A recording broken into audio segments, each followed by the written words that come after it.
承包商的王姓男子开车行经板桥一线路口，因为喝酒来开车，结果不慎撞上了张姓男子的轿车。而当时警方还没到场，他竟然拿出8次才成功，最后是测到酒测值0.66，他甚至还拿出了200元想要贿赂远警，当场被警察严正拒绝，那依照公共危险等罪嫌将他移送法办。好，先把现场交给棚内。好，再来看新的是国际焦点，是国际的最大条。在23号的时候，英国将举行脱欧公投，这真的是抛下了一个非常重要的震撼弹。不过呢，我们来看到就是之前发生的一件事，主张留欧的这个英国国会女议员，她叫做考克斯，她却是因为她的主张当街被枪杀了。目前呢，这个枪杀女议员的事件已经造成了民意看到有一些转弯的情形呢，我们就要来看看民调，来看民调上面是怎么样的流动。民调上面我们来看到，这是当地非常知名的一。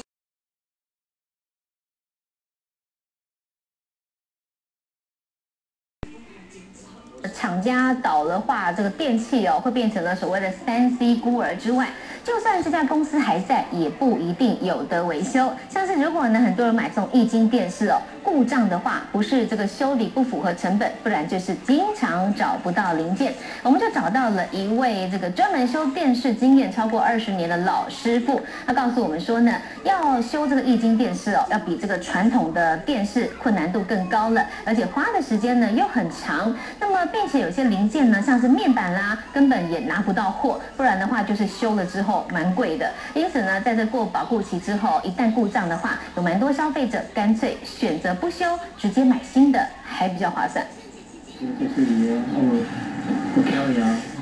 张老板小心翼翼地把面板拆开检查，每个动作都不敢大意，万一不小心撞到，整块面板可能因此报销。所以最常坏掉是这个。这个叫什么？你说这个叫？就是因为零件太精细，有超过20年维修经验的张老板，还是得张大眼睛，小心翼翼。张老板说，液晶电视不但技术门槛高，维修困难，有些零件取得更是困难，像是连接面板的 IC 元件，或是最重要的液晶面板，如果遇到面板破裂，有些牌子的面板有钱还拿不到。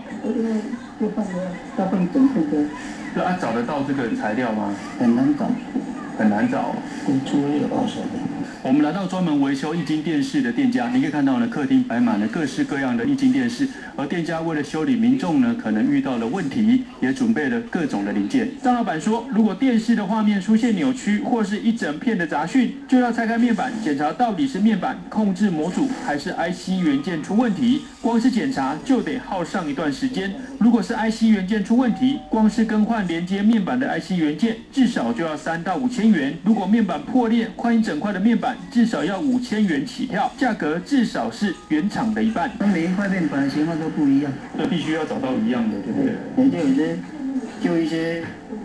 要修理的人，咱免搁开卖的话，咱就来几千块了，就要一台电视。张老板说，现在液晶电视越来越便宜，虽然维修的价格只有原厂的一半，但是愿意把电视拿来修的民众却越来越少，通常都是直接买新的电视机，部分零件取得困难，维修时间又长，加上修的人越来越少，也让这位修电视的老师傅不禁感叹，钱真的越来越难赚。东森新闻李宝仁、蔡双全在高雄的采访报道。